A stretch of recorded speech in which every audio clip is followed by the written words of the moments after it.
Okay, thanks very much, Jane, for those introductions. As usual, we start with the deadly duo in terms of sorry about that. making some pertinent remarks to get the intellectual juices flowing today. Right, in terms of what we want to talk about, we just want to give you some food for thought. Obviously, Steve and I and Vicky have been developing a manifesto on what we need to be focusing on in terms of the range of stakeholders from the private and the public sector.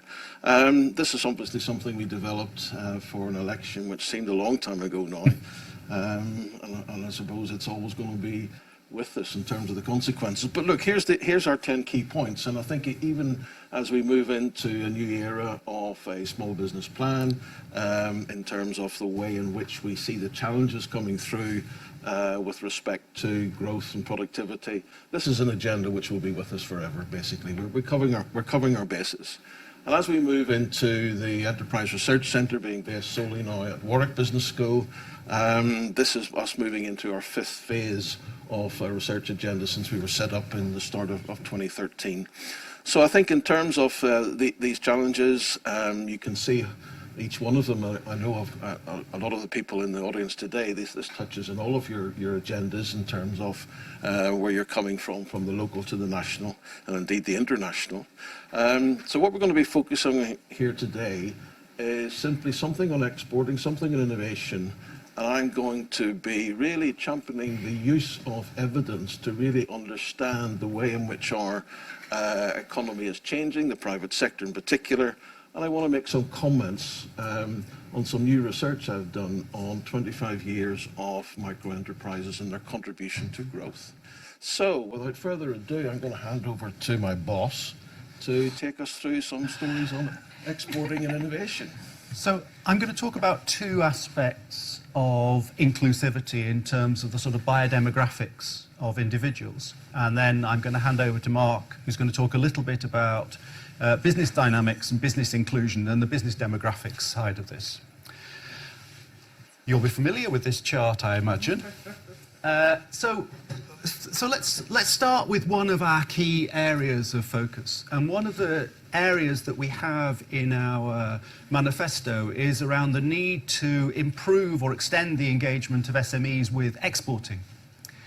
And some research by Lorna and colleagues, which we heard about last week, based on the longitudinal small business survey, suggests actually that when we come to exporting, there's quite a difference in export engagement by female-owned and male-owned enterprises.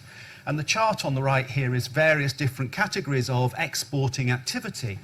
And you see the majority women-led firms. The green bars are the percentage engagement, the yellow bars are the men-led businesses, male-led businesses.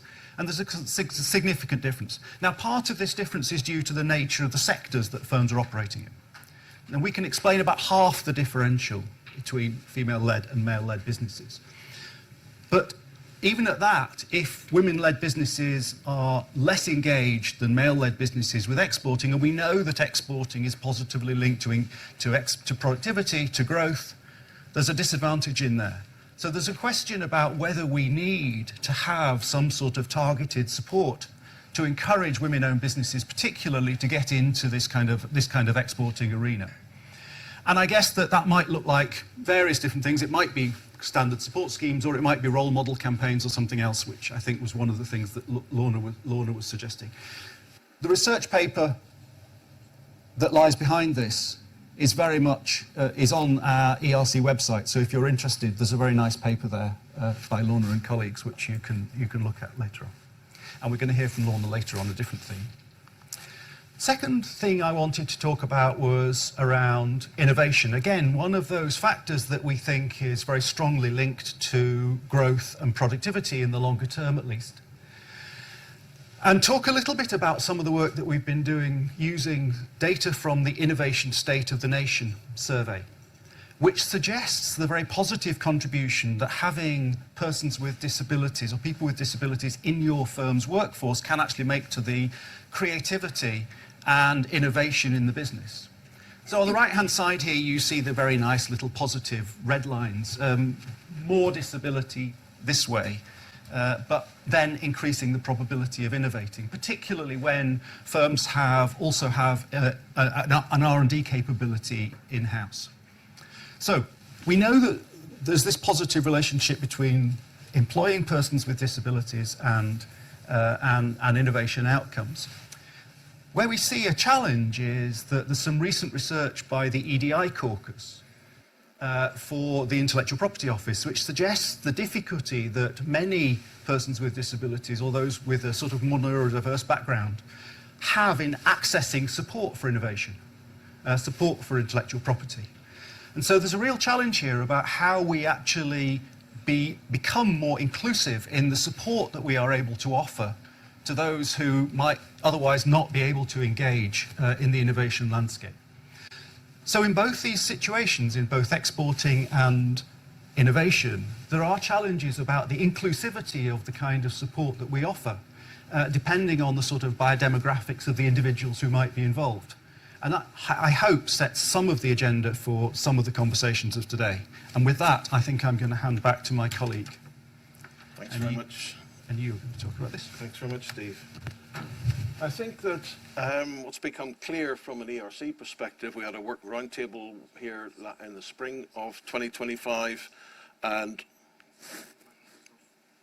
sorry, it's on.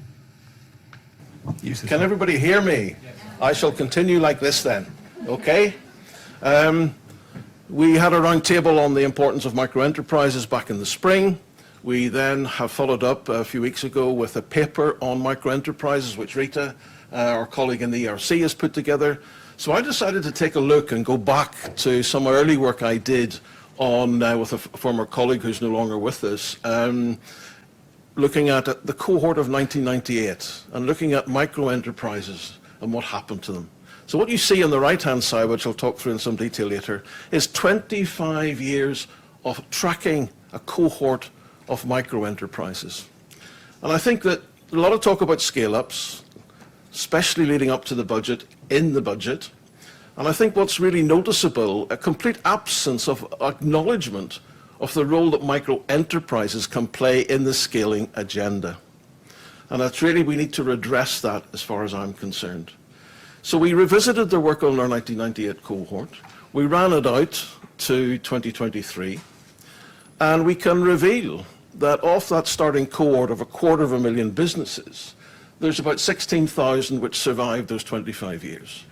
Now, if you think about the last 25 years, what these business leaders have had to put up with, dot-com boom and burst was the first thing they came across.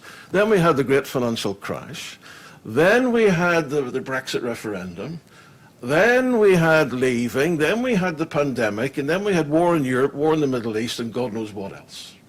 So can we not just begin to think about, when we look at the business population, we have to acknowledge that microenterprises will play a significant role over time if they survive. And here what we're looking at is just over 1,000 microenterprises starting off with 1 to 4 employees in 1998 and how they performed against the rest of the survivors in that cohort. They created 1 million jobs just under in 25 years. Why are we not recognizing that in any discussion of scaling? Because we have very strange definitions of scaling. You can only be a high-growth firm, according to some commentators, if you have at least 10 employees. Go figure. I think it's important that we get away from this simplistic notion of a definition of a scale-up. There are multitudinous definitions of scale-ups, and we need to recognize the contribution of the microenterprises. And if we look at a lot of our schemes, nationally and locally, what we see is, well, you need to have at least 5 employees. Well, I think we need to be careful about that. In certain circumstances, it may well be it's important to have at least 20 employees, depending on what we're looking at. But we need to be inclusive in recognizing the real, important role that microenterprises play in our economy. To create 1 million jobs, having survived what I've set out over 25 years, is no mean feat. And we should celebrate the individuals and celebrate the locales in which they operate and the sectors in which they operate. And I also want to, when we're beginning to dig into the data, How many of these micro enterprises, who now on average have 85 employees in their business in 2023, how many of them would have been a scale up as defined by the OECD? Actually, very few. They would have fallen out of that definition because it's incremental, episodic growth over 25 years is what we're looking at. So we need to be careful, and all I'm saying is that tracking a firm over its life cycle is really more important, like segmenting business populations in terms of size, sector, region, etc. We in the ERC have been arguing about you must take on board firm age, and following cohorts of firm starts is really quite important. So on that note, and the original paper you can see at the bottom of the slide, you can go and read that. It was published in the Journal of Evolutionary Economics. We will continue to do work on this. We will continue to set out the evidence, but the evidence must underpin everything that's taking place at the national and the subnational level in terms of policy. So I think what we're saying is, don't ignore micro-enterprises in any discussion about scaling. They have proven themselves over the last quarter of a century. So I'll leave you on that positive note about what's happening in our economy at all levels. Thank you.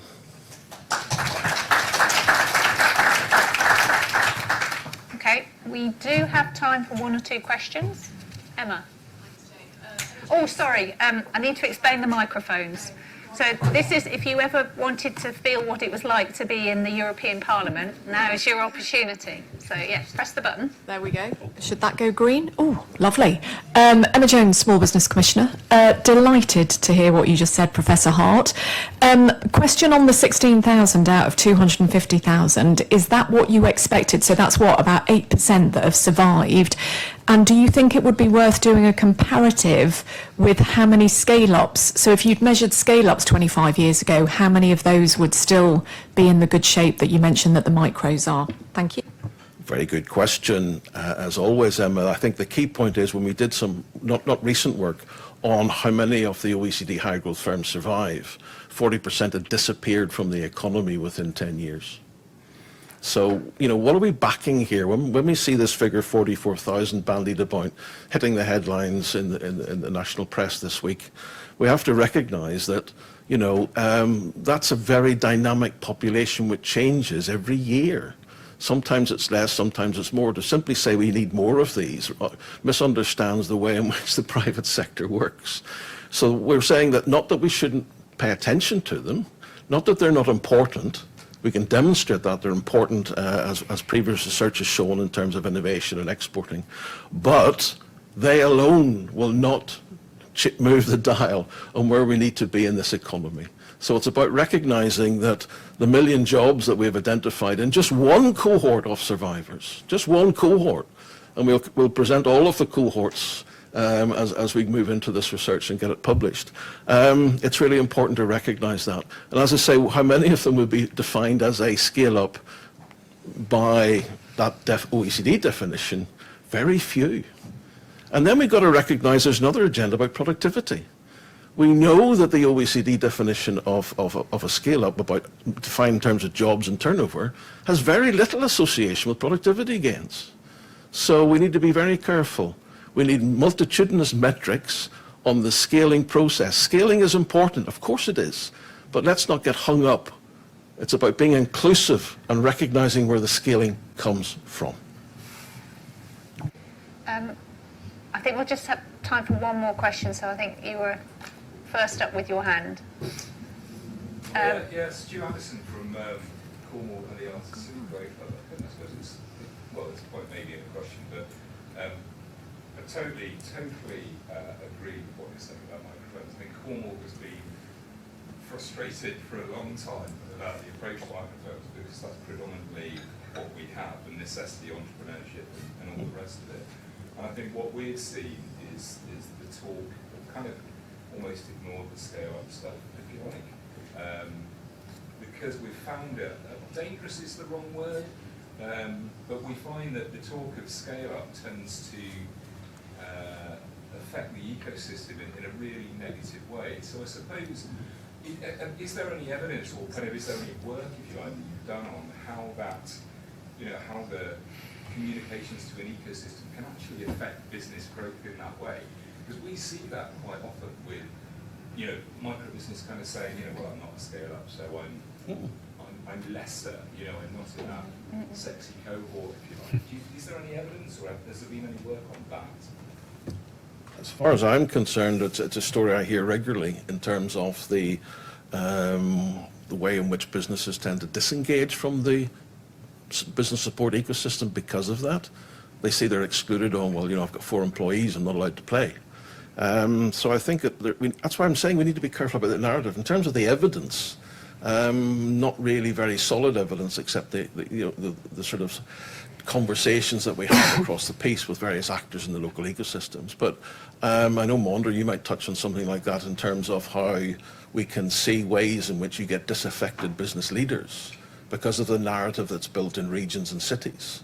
So I think that's really, really important. It's what Steve is talking about as well in terms of highlighting women and people with disabilities in terms of, what they can contribute, but we very rarely put them front and center in terms of acknowledging the key role that they play in these important dynamics of internationalization and in terms of innovation. I think we have the same challenges with the dialogues about productivity because, if I think about productivity as an economist, I think about value added. If an employer thinks about productivity, they think about, unit cost or something completely different. And saying a firm is low productivity, for me, just means they could contribute more to the economy. But an employer hears it as a criticism of the fact that they're an inefficient employer, which they don't necessarily need to be in that situation. So there's a really, so some of the semantics of these things are really important, I think. Okay. Thank you. Thank you very much. I think you've got the debate going anyway, which was the intention of that first session. So thank you for that.